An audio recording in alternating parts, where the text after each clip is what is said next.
أحدا أما بعد فأعوذ بالله من الشيطان الرجيم بسم الله الرحمن الرحيم أَوَكُلَّمَا عَاهَدُوا عَهْدًا نَبَذَهُ فَرِيقٌ مِّنْهُمْ بَلْ أَكْثَرُهُمْ لَا يُؤْمِنُونَ وَلَمَّا جَاءَهُمْ رَسُولٌ مِّنْ عِندِ اللَّهِ مُصَدِّقٌ لِّمَا مَعَهُمْ نَبَذَ فَرِيقٌ مِّنَ الَّذِينَ أُوتُوا الْكِتَابَ كِتَابَ اللَّهِ وَرَاءَ ظُهُورِهِمْ كأنهم لا يعلمون صدق الله العظيم إن الله وملائكته يصلون على النبي يا أيها الذين آمنوا صلوا عليه وسلموا تسليما درود پاک الصلاة والسلام عليك يا سيدي يا رسول الله وعلى آلك وأصحابك يا سيدي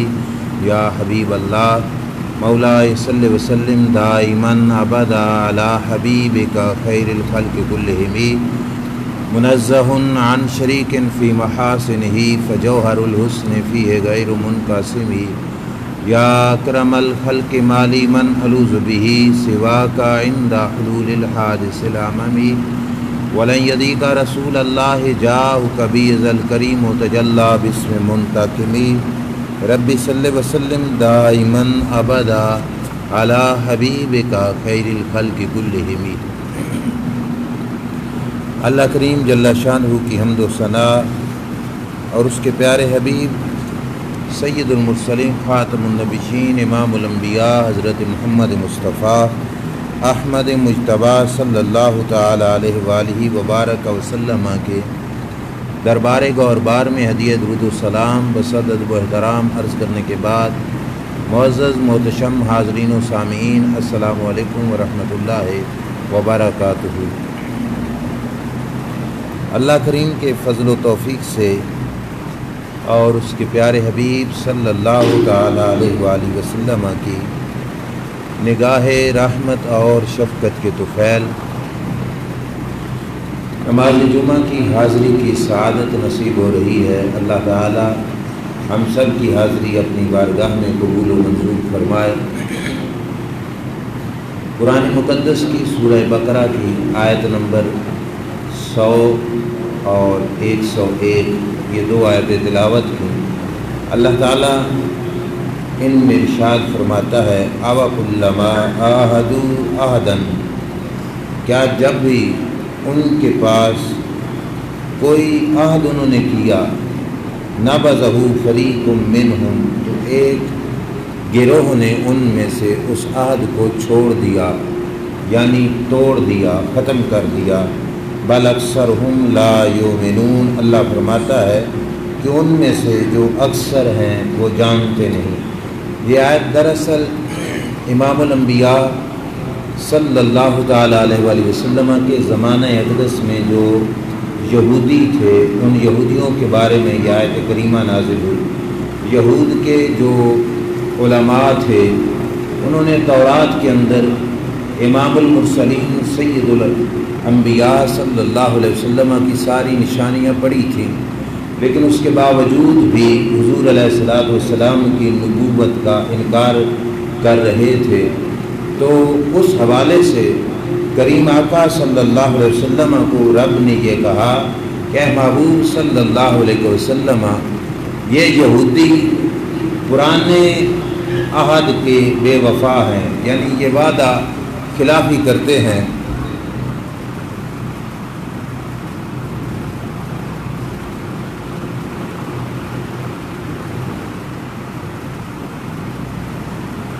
ان کا دستور ہے کہ یہ جب بھی کوئی وعدہ کرتے ہیں تو اس وعدے کو توڑ دیتے ہیں۔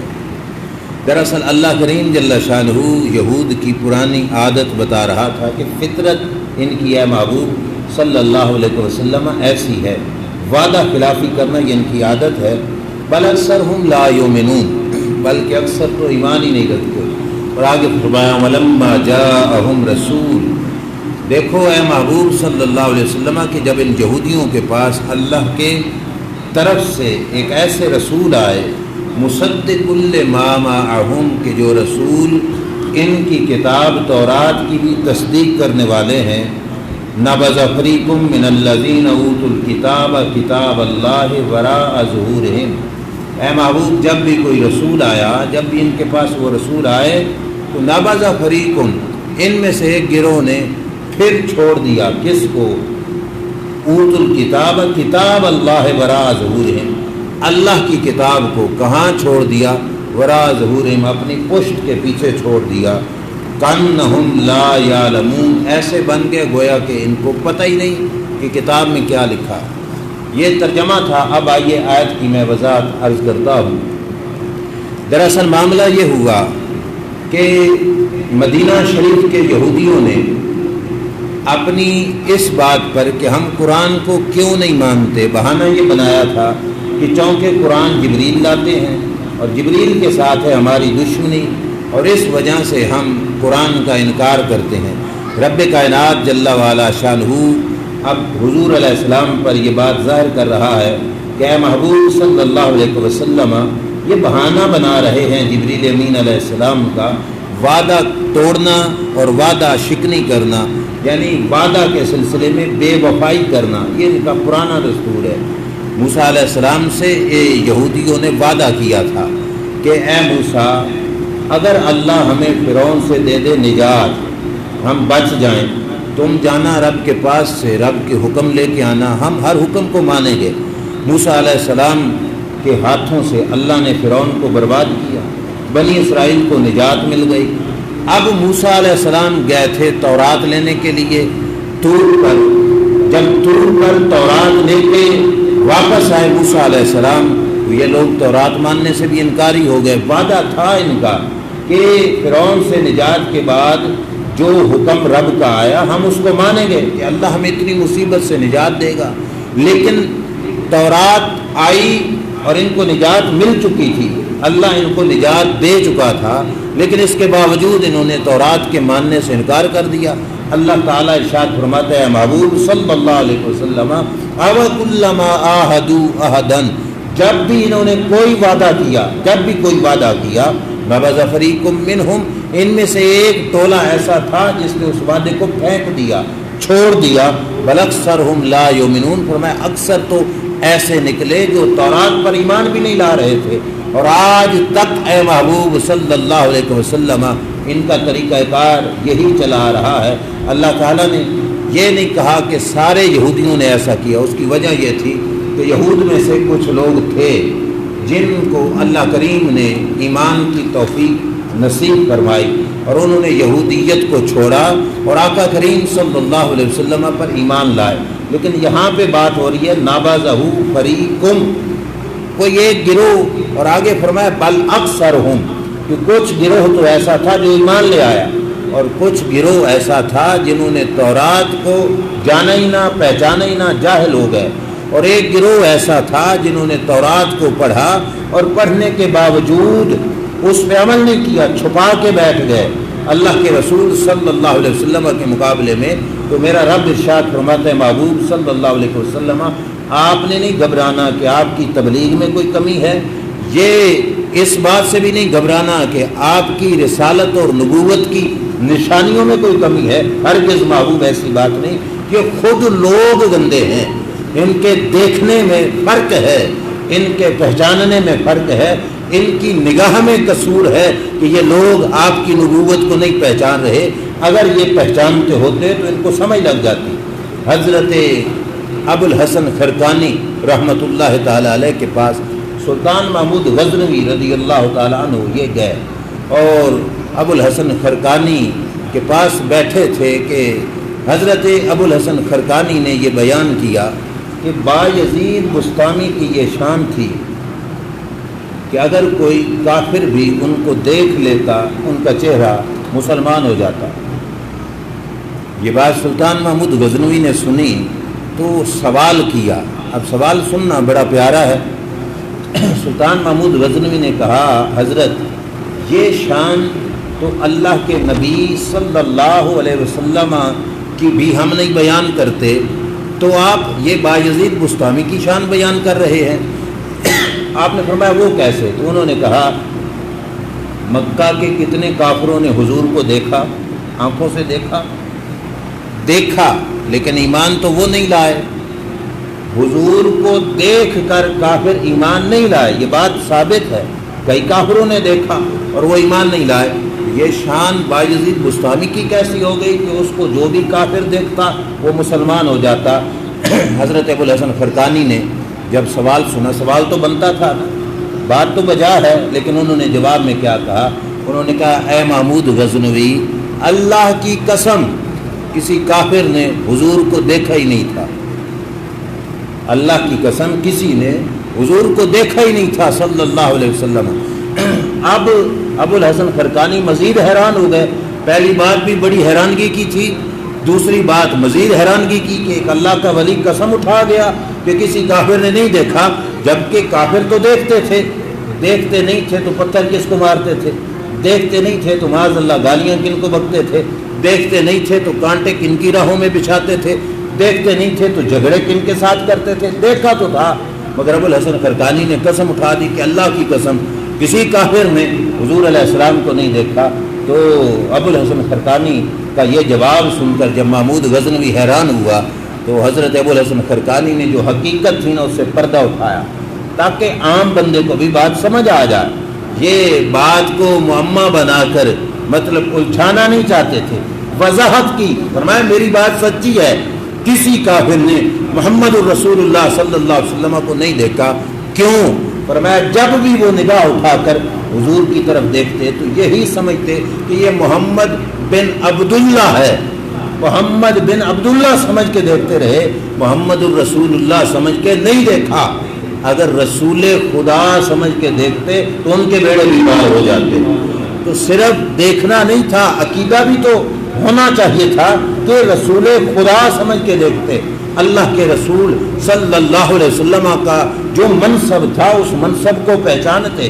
یہی تو بات ہے کہ اگلی آیت میں دیکھو تو صحیح، رب ذوالجلال نے فرمایا وَلَمَّا جَاءَهُمْ رسول، جب ان کے پاس، کن کے پاس؟ یہودیوں کے پاس آئے کون؟ رسول، ہمارے رسول صلی اللہ علیہ وآلہ وبارک وسلم۔ قرآن کا انداز بیان دیکھنا آپ کو آسانی سے سمجھ آئے گا۔ اللہ نے فرمایا ایک جگہ پہ لقد جاءکم رسول، تمہارے پاس آئے رسول، اور ایک جگہ پہ فرمایا لقد ولما جاءہم رسول، جب قوم سے بولا نا تمہارے پاس تو یہ بات تھی مومنوں سے، کہ مومنوں جب تمہارے پاس میرے رسول آئے، اور جب بات ہوئی نا کافروں کی، یہودیوں کی، تو ان کے بارے میں فرمایا ولما جاءہم، جب ان کے پاس، یہ غیب کا لفظ ہے، ان کے پاس، یعنی رسالت کی بات ہوئی تو ان کو غیب کر کے بولا، کافروں کو، ولما جاءہم، ان کے پاس آئے میرے رسول، اور جب جہاں پر مومنین کی بات آئی تو ان کو غیب نہیں رکھا، فرمایا ولما جاء لقد جاءکم رسول، فرمایا تمہارے پاس، اور مخاطب جو ہوتا ہے وہ موجود ہوتا ہے، تو جب مومنین کی بات تھی تو ان کو دور نہیں کیا، ان کو حاضر رکھا، کافروں کی بات آئی تو رسالت کے ذکر سے ان کو غیب کر کے ذکر کیا۔ اور قرآن میں ایک اور انداز بھی ہے، سبحان الذی اسری بعبدہ، سیر کرائی اس ذات نے اپنے عبد کو، یہاں عبد بول دیا، یہاں نہیں کہا سبحان الذی اسری برسولہ، رسول نہیں بولا۔ دیکھو جب کہا مومنوں تمہارے پاس آئے وہاں بھی رسول بولا، جب کہا یہودیوں کے پاس آئے وہاں بھی رسول بولا، جب ذکر اپنی بارگاہ کا کیا تو وہاں پہ منصب کون کا ذکر کیا؟ عبد کا۔ وجہ کیا تھی؟ شان رسالت بتائی بندوں کو کہ بندوں تم ہو چھوٹے، جب تمہارے پاس آئے تو پھر ذکر منصب رسالت اور اونچی شان کا کیا، اور جب ذکر اپنی بارگاہ کا کیا تو حضور اللہ کے دربار میں عاجزی لے کر گئے تو اپنے دربار کے لیے لفظ عبد ذکر کیا کہ اے محبوب صلی اللہ علیہ وسلم کے لیے لفظ عبد، کہ سیر کرائی اپنے بندے کو، وہاں جا رہے تھے تو عبد، یہاں آ رہے تھے تو رسول۔ لیکن یہاں سے ایک بہت اہم بات بھی عرض کرتا چلوں، کچھ لوگ سمجھتے ہیں کہ لفظ عبد مطلب کمزور لفظ ہے، حضور علیہ السلام کے لیے بولا گیا، تو وہ کہتے ہیں دیکھو رب نے نور تو نہیں کہا، رب نے عبد کہا، عبد بندہ، وہ بھی بندے ہم بھی بندے. لیکن افسوس یہ عبودیت اتنی کمال کی ہے کہ روایات میں آتا ہے جس وقت سدرۃ المنتہا پہ امام الانبیاء صلی اللہ علیہ وسلم جبریل کو پیچھے چھوڑ کے آگے عرش اولا تک پہنچے، بارگاہ رب العزت میں پہنچے، تو میرے رب نے پوچھا بیما اشرفک یا محمد صلی اللہ علیہ وسلم، اے محبوب آج میری بارگاہ میں آئے ہو، میں کون سا عزت والا لقب آپ کو عطا فرماؤں. رب پوچھ رہا تھا کون سا عزت والا لفظ آپ کو عطا فرماؤں. میرے محبوب علیہ الصلوۃ والسلام نے کیا بولا؟ کہا یا اللہ بنسبتی الیک بالعبودیت، یا اللہ آج اپنے دربار میں مجھے اپنا بندہ کہہ کے پکار، مجھے اپنا بندہ کہہ کے پکار. یعنی یہ وہ لفظ تھا جو حضور نے رب سے مانگا. رسالت بھی ہے، نبوت بھی ہے، خاتم نبوت بھی ہے، ساری شانیں ہیں، لیکن اس کے باوجود نبی الانبیاء صلی اللہ علیہ وسلم نے بارگاہ رب العزت میں عرض کیا یا اللہ مجھے بس اپنا بندہ کہہ کے پکار. اب اگر عبودیت جو حضور کی ہے اس کو پہچاننا ہو تو تمہیں نظر آئے گا کہ حضور کی عبودیت ایسی تھی جہاں پہ جبریل کی رسالت پیچھے رہ گئی، نبی الانبیاء کی عبودیت وہاں سے بھی آگے نکل. سدرۃ المنتہا پہ جبریل ہاتھ جوڑ کے کھڑا ہو گیا تھا، رسول تھا نا، فرشتوں کا رسول تھا اور فرشتوں کا سردار تھا، ہاتھ جوڑ کے کھڑا ہو گیا. اور نور بھی تھا، جبریل کو نور دوسرا طبقہ بھی مانتا ہے، نور تھا، نور ہونے کے باوجود ہاتھ جوڑ کے کھڑا ہو گیا. میرے آقا صلی اللہ علیہ وسلم نے فرمایا، شیخ سعدی نے بڑی پیاری بات کی، کہا چو در دوستی مخلصم یافتی انانم ز صحبت چرات آفتی. اے جبریل دوستی میں کوئی بے وفا تو نہیں تھا، وفادار تھا، مخلص تھا. جب سنگت میں میری وفا تھی، انانم ز صحبت چرات آفتی، آج سنگت کرنے سے پیچھے کیوں ہٹ گیا؟ چل نہ ساتھ چل.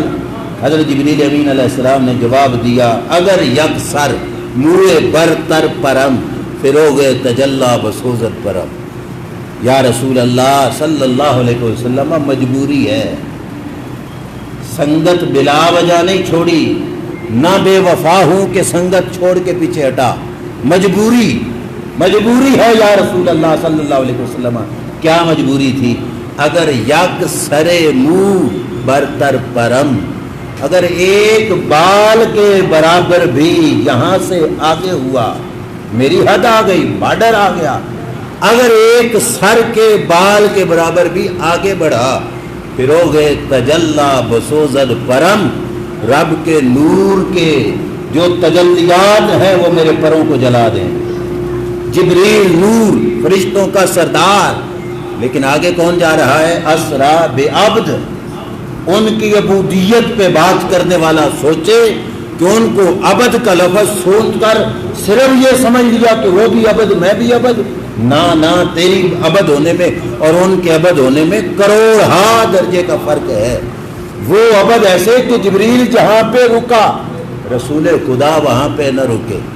اور یہاں پہ ایک بہت بڑی پیاری بات ہمارے استاد محترم غزالی زماں راضی دوران حضور اشرف العلماء محمد اشرف سیالوی رحمۃ اللہ تعالی علیہ فرمایا کرتے تھے کہ اکیلے حضور تو آگے نہیں نہ گئے تھے، حضور کے بدن پہ یہ لباس بھی تھا، سر پہ امامہ بھی ہوگا، چادر مبارک تہبند مبارک بھی تو ہوگا، ظاہری بات ہے بدن مبارک پہ لباس بھی تھا، پاؤں میں جوتا بھی تو ہوگا، جوتا چمڑے کا، کپڑے کا، کپڑا روئی سے بنا ہوا کپڑا، کسی کپڑے کو آگ بلا معاف کرتی ہے؟ اگر نور سے جبریل کے پر سڑتے ہیں، پر جلتے ہیں، تو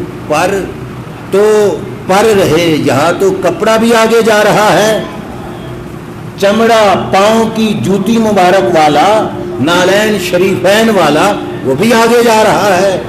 سعد محترم فرماتے تھے چلو یہ وجود مسعود تو رسول اللہ تھا، یہ تو نہیں جلا، پر کپڑے تو جل جاتے، نالین شریفین تو چمڑے کی تھیں، وہ بھی تو جل جاتی، لیکن وہ بھی کوئی نہیں جلی. جہاں جبریل کا پر جلے میرے نبی کے کپڑے کا دھاگا بھی نہ جلے، جہاں جبریل کا پر جلے نبی الانبیاء صلی اللہ علیہ وسلم کے نالین مقدس کا دھاگا بھی نہ جلے تو کیا ثابت کیا ہوا؟ استاد محترم فرماتے ثابت یہ ہوا کہ رب ذوالجلال جل شانہ نے بتایا یہ کپڑا اس جسم سے لگ کر عام کپڑا نہیں رہا، کپڑا بھی شان والا بن گیا۔ یہ نالین اس مقدس پاؤں سے لگ کر عام چمڑا نہیں رہا، یہ چمڑا بھی شاندار بن گیا۔ اب بات سمجھ آئی؟ اگر حضور سے رل کر جوڑ کر کپڑا جلا نہ جلا، نالین مقدس جلی نہ جلی، اب یہاں پہ بات سمجھ آئے گی جو میرے شیخ کامل حضور شیخ الاسلام والمسلمین خواجہ خواجگاں خواجہ محمد قمر الدین سیالوی رحمت اللہ تعالی علیہ ارشاد فرماتے تھے، یوں ہاتھ جوڑ کے کہتے تھے جبریل فرشتوں کا رسول، بے ادبی نہیں، ہاتھ جوڑ کے کہتے تھے۔ میں فرماتے تھے کہ میں 100 بار سینکڑوں بار معافی مانگ کر جبریل تیری بارگاہ میں عرض کرتا ہوں، اگر تو بھی سدرہ پہ نہ رکتا نا، سدرہ پہ نہ رکتا، ید اللہ والے ہاتھ پکڑ کے تو بھی چلا جاتا تو آج نور تجھے نہ جلاتا، نبی علیہ السلام تجھے کعبہ کو حسین تک بھی لے جاتے۔ کیوں؟ اگر کپڑا جسم سے لگے تو وہ نہ جلے، اگر چمڑا پاؤں سے لگے وہ نہ جلے۔ حضور شیخ الاسلام فرماتے تھے جبریل تو بھی نوکر بن کے جاتا نا ساتھ تو سرکار تجھے کعبہ کو حسین تک بھی لے جاتے۔ اب سمجھ آئی نا کہ رسالت کا مقام؟ میں بات عرض کر رہا تھا کہ جب بندوں کی بات آئی تو کہا تمہارے پاس کون آئے؟ رسول۔ اپنی بات گاہ کی بات آئی تو کہا اسرا بے عبد، وہاں عبد یہاں رسول۔ فرق ہے، وہ بارگاہ اونچی تھی اور وہی ایک بارگاہ تھی جو حضور سے اونچی، حضور سے اس ذات کے علاوہ کوئی اور اونچا ہے ہی نہیں۔ صرف اب ہم کہتے ہیں کہ ہم نے اپنے بزرگوں سے سنا ہے کہ صرف اللہ ہی ان سے بڑا ہے، ان سے بڑی ذات فقط ایک اللہ کی، اور اس دربار میں گئے تو اب یہاں آئے تو رسول اللہ تعالیٰ جل شانہ نے بندوں کے لیے لفظ رسول فرمایا۔ وَلَمَّا جَاءَهُمْ رَسُولٌ مِّنْ عِنْدِ اللَّهِ، رسول آئے، رسول کون سا رسول؟ من عند اللہ، اللہ کے پاس سے۔ قاصد کی شان اپنی نہیں ہوتی، قاصد کی شان دیکھنی ہو تو بھیجنے والے کی شان سے قاصد کو پہچانا جاتا ہے۔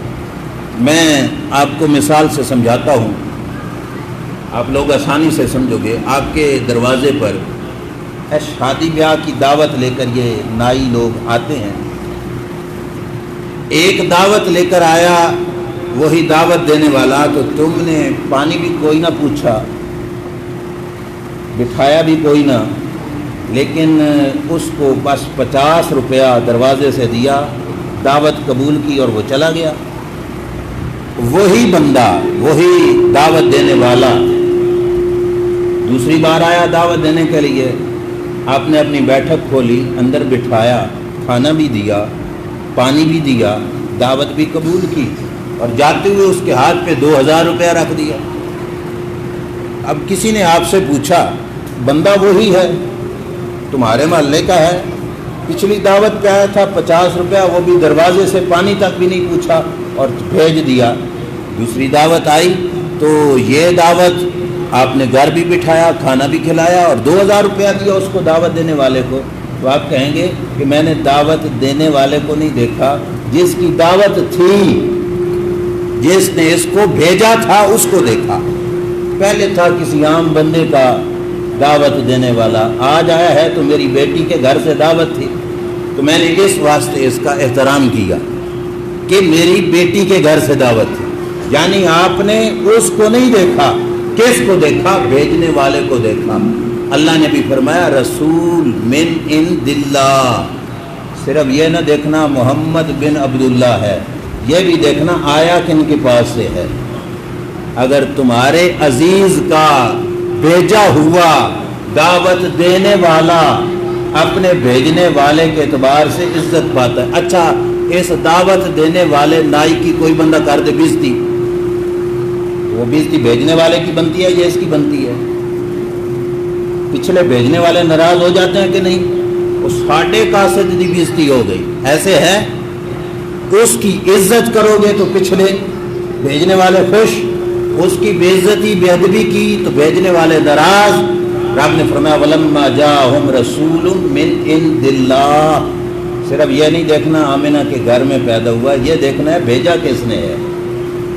جب بھیجنے والے کون ہے؟ رب، تو ان کی عزت کرو گے رب خوش ہوگا، ان کا احترام کرو گے رب راضی ہوگا، ان کی عزت رب کی عزت، ان کا احترام رب کا احترام، اور پھر ان کی بے ادبی رب کی بے ادبی، ان کی ناراضگی رب کی ناراضگی، یہ خفا ہو گئے تو پھر رب بھی روٹ جائے گا، پھر رب بھی ناراض ہو جائے گا۔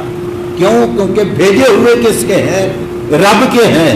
پھر جس نے ان کو تسلیم کیا اس نے رب کو مانا، جس نے ان کا انکار کیا اس نے رب کا انکار کیا۔ اس واسطے رب نے جو لفظ بولے فرمایا وَلَمَّا جَاءَهُمْ، جب ان کے پاس یہودیوں کے پاس آئے کون؟ رسول، میرے رسول آئے، من عند اللہ، رسول بھی کون؟ جو رسالت رب کے پاس سے رسالت کا تاج لے کے آئے، رسول بن کے آئے۔ کیا تھا؟ مصدق لما معہم، ان کی اور شان بھی تھی کہ یہود کے پاس جو تورات تھی اس تورات کی بھی تصدیق کرنے والے تھے۔ اب تصدیق کس کی کرنے والے تھے؟ تورات کی۔ تھوڑا سا بات کو سمجھنا، تصدیق بندہ اس چیز کی کر سکتا ہے جس چیز کو بندہ سمجھ لے، اور سمجھ لینے کے بعد اس کو سچا جان جائے، اس کی بندہ تصدیق کر سکتا ہے، ہاں مور لگا دے گا یہ بات سچی ہے۔ اب حضور تورات کی بھی تصدیق کرنے والے تھے، تورات کی تصدیق حضور تب کریں گے جب تورات کا علم حضور کے پاس ہوگا۔ تو مصدق لما معہم کا مطلب ہے صرف قرآن کے استاد بن کے نہیں آئے، اللہ نے ان کو تورات کا علم بھی عطا فرمایا۔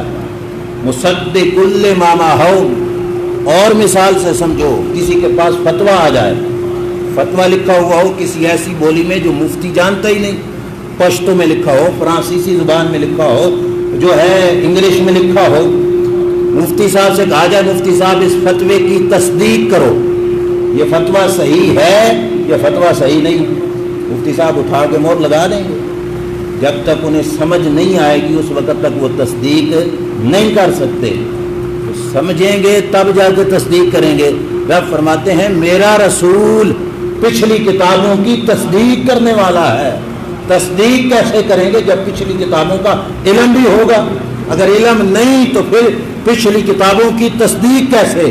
تو پتہ چلا اللہ نے صرف قرآن نہیں سکھایا اپنے محبوب کو، پچھلے سارے علوم رب نے اپنے محبوب کو عطا فرمایا۔ اور اس کی وضاحت کے لیے میں ایک اور حدیث بھی عرض کرتا چلوں۔ ایک یہودی شخص نے زنا کر لیا، اب زنا کی جو سزا تورات میں تھی نا وہ تھی رجم۔ رجم، شادی شدہ شخص زنا کرے تو ہمارے دین میں بھی اس کی سزا کیا ہے؟ رجم۔ رجم کا معنی سنسار کرنا، پتھر مار مار کے اس کو فوت کر دینا، مار دینا، مر جائے، یہ سزا ہے زنا کی۔ اب یہودیوں کے شخص نے زنا کیا اور فیصلے کے لیے جب آئے حضور علیہ السلام کے پاس تو سرکار نے فرمایا سزا رجم بنتی ہے، اسے کیا کیا جائے؟ پتھر مار مار کے جو ہے اسے مار دیا جائے۔ اب یہ سزا اس کے لیے سخت لگی اس کو، تو اس نے سوچا کہ چلو اس سزا کو نا چینج کروائے، تو وہ اپنے یہودی علماء کے پاس چلا گیا۔ یہودی علماء جو پیسوں پہ بک جانے والے تھے، ان سے جا کے جب کہا تو انہوں نے کہا کہ نہیں یہ ان کے اسلام کی سزا ہے، ہمارے دین میں ہماری تورات میں سزا زناکار کی رجم نہیں، یہ سزا ہے کہ اس کے منہ پہ منہ کالا کرو اور اس کو گلی گلی میں پھراؤ، بے عزت کرو، یہ سزا ہے بس۔ وہ شخص نے سمجھا یہ ہولی سزا ہے، ادھر سے سزا تو سخت ہے۔ تو وہ آئے اللہ کے نبی صلی اللہ علیہ وسلم کے پاس اور آ کے کہنے لگے زنا ہوا لیکن سزا ہماری وہ رکھو جو تورات میں ہے۔ حضور سے کیا کہا کہ ہماری سزا وہ رکھو جو تورات میں ہے، اور اپنے ملا سے پوچھ کے آئے تھے جس نے کہا تھا سزا کیا ہے؟ منہ کالا کر دینا۔ انہوں نے سمجھا کہ ہمارے دین کی سزا یہ ہے۔ اب جس دین والا تھا نا وہ یہودی، اسے اپنے دین کا پتہ نہیں، لیکن جب سرکار سے کہا کہ ہمیں سزا وہ دو تو ہمارے دین کی ہے، تو میرے نبی علیہ الصلوۃ والسلام نے فرمایا تمہارے دین میں بھی زنا کی سزا رجم ہے، تورات میں بھی زنا کی سزا رجم ہے، لہذا تمہیں رجم کیا جائے گا۔ وہ گیا اپنے ملا کے پاس جس نے فتویٰ بیچا تھا، اور اس نے کہا تھا کہ زنا کی سزا، یعنی اس نے کہا وہ تو کہتے ہیں کہ زنا کی سزا رجم ہی ہے تورات میں بھی۔ اس نے تورات اٹھائی، اس نے کہا چلو جاتے ہیں ان کے پاس، دیکھتے ہیں کیسے زنا رجم بتاتے ہیں۔ تو آپ صلی اللہ علیہ وسلم کی بارگاہ میں آئے تو اس نے کہا کہ یہ تورات ہے ہمارے پاس، کہاں لکھا ہے اس میں سزا رجم ہے؟ میرے نبی علیہ الصلوۃ والسلام نے فرمایا فلاں جگہ تورات کی کھولو، فلاں جگہ تورات کی کھولو۔ یہودی نے کھول دی، اب فراڈیا تھا، یہودیوں کا عالم تھا، کھولی۔ سرکار نے فرمایا فلاں جگہ سے پڑھو، اس نے پڑھنا شروع کیا، اور یوں پڑھتے ہوئے نا یوں ہاتھ اس طرح، جہاں رجم والی آیت تھی نا تورات میں ہاتھ رکھ دیا، اوپر سے بھی پڑھ دیا نیچے سے بھی پڑھ دیا، اور پڑھ کے کہنے لگا دیکھو میں نے آیت پڑھ دی، یہاں رجم کہاں سے؟ انہوں نے سمجھا کہ ان کو کیا پتا تورات میں کیا لکھا ہے۔ میرے آقا صلی اللہ علیہ وسلم نے فرمایا ارفع یدک یا یہودی، فرمایا یہودی ہاتھ تو اٹھا، ہاتھ تو اٹھا، تجھے پتہ چلے گا رجم ہے کہ نہیں۔ جب اس نے ہاتھ اٹھایا تو نیچے رجم والی آیت تورات میں بھی نکل آئی۔ اللہ فرماتا ہے وَلَمَّا جَاءَهُمْ رَسُولٌ مِّنْ عِندِ اللَّهِ مُصَدِّقٌ لِّمَا مَعَهُمْ، ان کی کتاب کی بھی تصدیق کرنے والے رسول آئے۔ اب چاہیے تھا نا پوری طرح سر جھکا کے مان لیتے، لیکن انہوں نے کیا کیا؟ بد نصیب۔ دعا کرو اللہ بد قسمت نہ بنائے، بد نصیب نہ بنائے۔ گناہگار ہونا اور بات ہے، نصیب اچھے ہونا، بندہ بد بخت نہ ہو تو گناہگار کو توبہ کی توفیق مل جاتی ہے۔ بد نصیبہ اور بد بخت بندہ آنکھوں کے سامنے دیکھ کر بھی نہیں مانتا۔ وہ بد نصیبے اتنے کہ تورات بولتی ہے کہ یہ پیغمبر سچے ہیں، اور حضور کی نشانیاں بتاتی ہیں کہ واقعی جو تورات میں آیا وہ نشانیاں یہاں پائی گئیں، لیکن صرف یہ نہیں کہ وہ گنہگار تھے، بد بخت تھے، بد نصیب تھے۔ عالم تھے تورات کے، تورات کو جانتے تھے، پڑھا ہوا بھی تھا، لیکن مار کھا گئے کس وجہ سے؟ بد بختی، بد نصیبی، ایمان نصیب نہ ہوا۔ میرا رب فرماتا ہے نبذ فریق من الذین اوتوا الکتاب کتاب اللہ وراء ظہورہم، فرمایا ان یہودیوں کے گروہ نے اللہ کی کتاب کو پس پشت ڈال دیا۔ رسول آئے، نشانیاں پوری ہوئی تو کتاب اللہ، اللہ کی کتاب کو پس پشت ڈال دیا۔ دو معنی اس جگہ کتاب کے، کچھ نے تو کہا کہ کتاب اللہ سے مراد تورات ہے، کہ انہوں نے تورات کو پس پشت ڈال دیا کہ ہم تورات کی نہیں مانتے، لیکن دوسرا مطلب کچھ علماء نے کہا اس سے مراد یہ تھا کہ رسول آئے، کتاب بھی لے کے آئے، تورات کی تصدیق بھی کرنے والے تھے، لیکن ان میں سے گروہ نے کتاب اللہ یعنی اللہ کے قرآن کو پس پشت ڈالا۔ اب پیٹھ کے پیچھے کے لفظ رب نے فرمائے، یہ نہیں کہا کہ دائیں رکھ دی، یہ بھی نہیں کہا بائیں رکھ دی، کیوں؟ دائیں ہو یا بائیں ہو، اب میں بالکل سامنے دیکھ رہا ہوں تو مجھے دائیں کیا ہے پھر بھی نظر آئے گا، کچھ نہ کچھ تو نظر آئے گا، بائیں کیا ہے وہ بھی کچھ نہ کچھ نظر آئے گا، لیکن جو پیٹھ کے پیچھے ہے وہ بالکل ہی نظر نہیں آئے گا۔ فرمایا انہوں نے اللہ کی کتاب کو پیٹھ کے پیچھے ڈال دیا، پیٹھ کے پیچھے بالکل بے خبر ہو گئے، عمل ہی نہیں کیا۔ اللہ کریم جل شانہ فرماتا ہے کانہم لا یعلمون، یوں بن گئے گویا ان کو پتہ ہی نہیں، ان کے پاس کچھ آیا ہی نہیں۔ کتاب اللہ کو پس پشت ڈالنا اتنا بڑا جرم ہے کہ یہودی ذلیل ہوئے، رسوا ہوئے۔ بات اگرچہ یہودیوں کی ہے، میں بس بات کو ختم کر رہا ہوں، لیکن سبق ہمارے لیے بھی ہے۔ رب بتا رہا ہے کہ اگر یہود قرآن کو ڈالے پس پشت، میں نے تفسیر میں پڑھا، آج ہی پڑھ کے آیا ہوں، انہوں نے لکھا تھا پس پشت رب کہہ رہا ہے ڈالی، لیکن وہ تو تورات کو غلافیں چڑھاتے تھے ریشم کی، سونے کی تاروں سے جلدیں کراتے تھے، بڑے عالی شان گدے لگواتے تھے، خوشبو لگاتے تھے، الماریوں میں رکھتے تھے۔ رب فرماتے انہوں نے پس پشت ڈال دیا، کیوں؟ تورات پہ عمل جو نہیں کیا۔ ہم بھی مار اس وجہ سے کھا گئے کہ ہم نے ریشمی غلاف تو قرآن پہ چڑھائے، بناوٹ بنا ڈالی لوگوں نے، فلاں علاقے میں جی 5 من کا قرآن آ گیا، دیکھنے کے لیے آ جاؤ۔ اب 5 من کا قرآن ہے تو صرف دیکھا جائے گا یا اس کو کوئی پڑھے گا بھی صحیح بیٹھ کے؟ پڑھے گا کیسے؟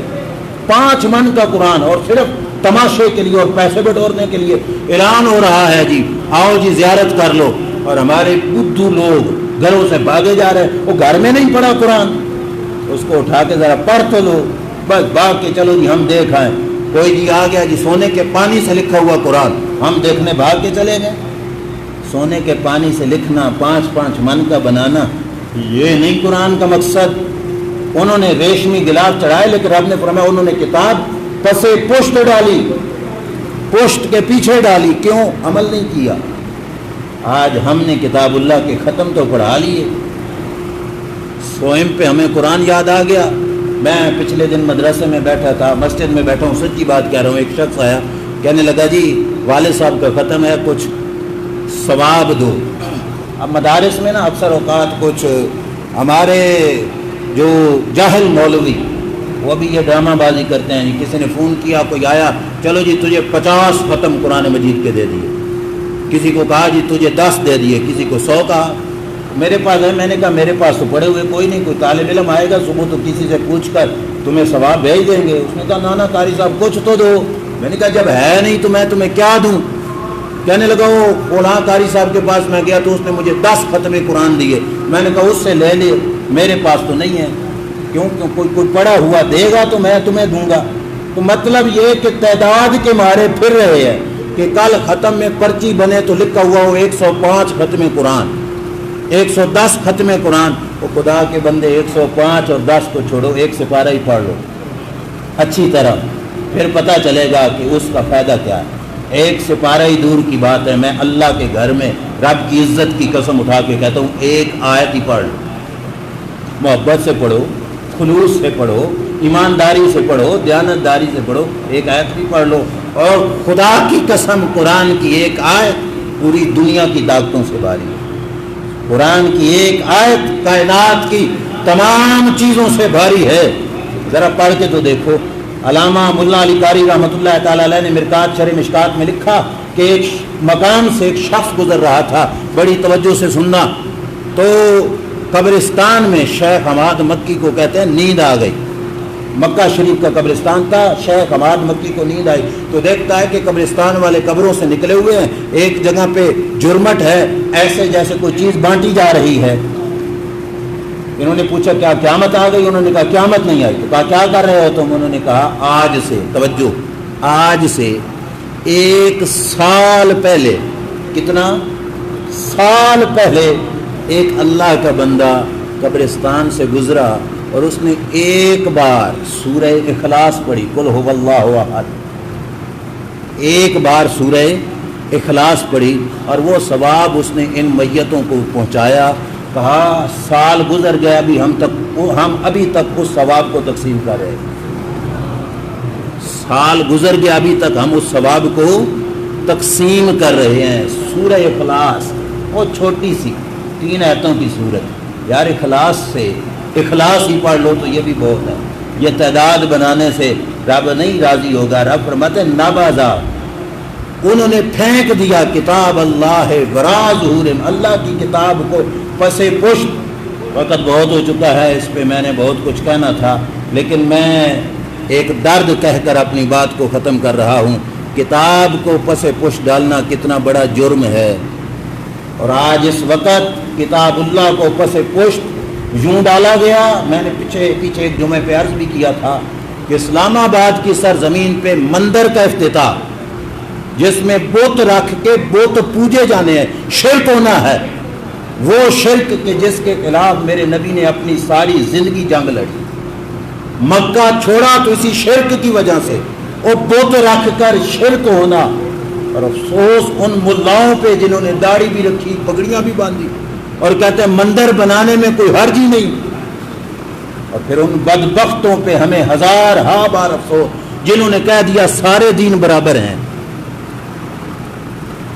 سارے خواجہ آصف نے کہہ دیا سارے دین ہی برابر ہیں۔ اب مجھے بتاؤ سارے برابر ہیں تو تو کیوں مسلمان ہے؟ تو جا ہندو ہو جا، سکھ ہو جانا، سارے برابر ہیں۔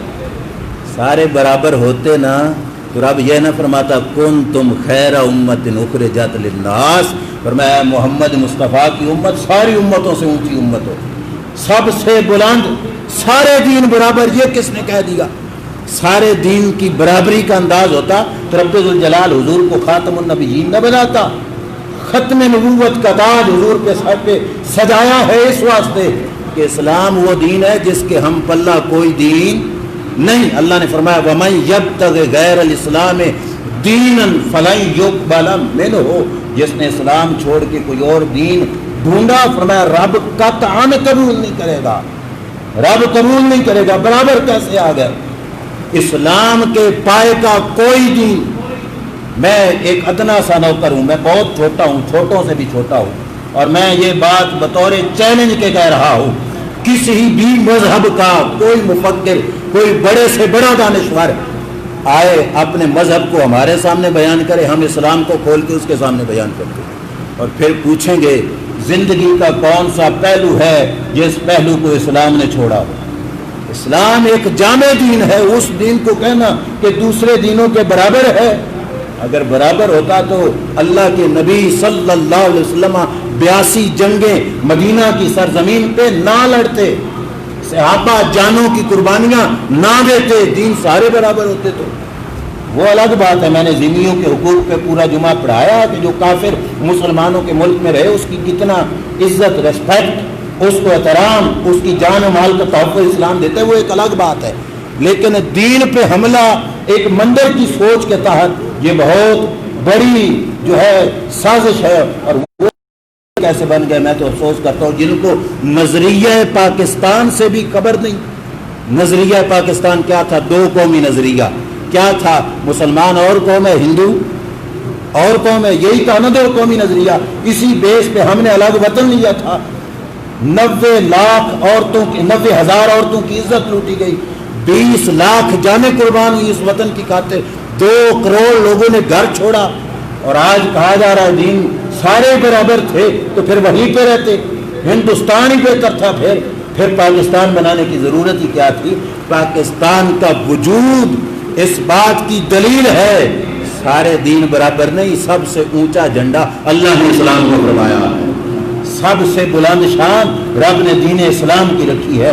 ہمیں تو فخر ہوتا ہے کہ ہم اسلام والے ہیں، ہم ناز کرتے ہیں، ہم برادری پہ، اپنے منصب پہ، اپنے عہدے پہ، اپنی ڈگریوں پہ، اپنے جو ہے ماحول پہ ناز نہیں کرتے۔ ہمارے پاس تو ناز کی شے بھی ایک ہے کہ ہم مسلمان ہیں، ہم دین اسلام والے ہیں، ہمارا یہ فخر ہے، ہمیں اس پہ ناز ہے کہ ہمارا دین اسلام ہے، اور وہ اسلام جس اسلام نے گروہوں کو اونچا کیا اور اونچوں کو بہت ہی اونچا کیا۔ بہت لمبا موضوع ہے چونکہ وقت دیر ہو رہی ہے، اللہ کی بارگاہ میں عرض کرتے ہیں کہ اے اللہ مسلمانوں کی قربانیوں کا صدقہ پاکستان کی سرزمین کو مندر سے محفوظ فرما۔ یا اللہ یہ ان مسلمانوں کے خون سے غداری ہوگی کہ اگر یہاں مندر بنایا گیا اور بت بنائے گئے، ابراہیم علیہ السلام کا دن قریب آ رہے ہیں جنہوں نے بت توڑے تھے، اور ہم تو ملت ابراہیمی پہ، ہم بت بنانے والے کہاں سے آ گئے؟ ہم تو بت توڑنے والے ہیں۔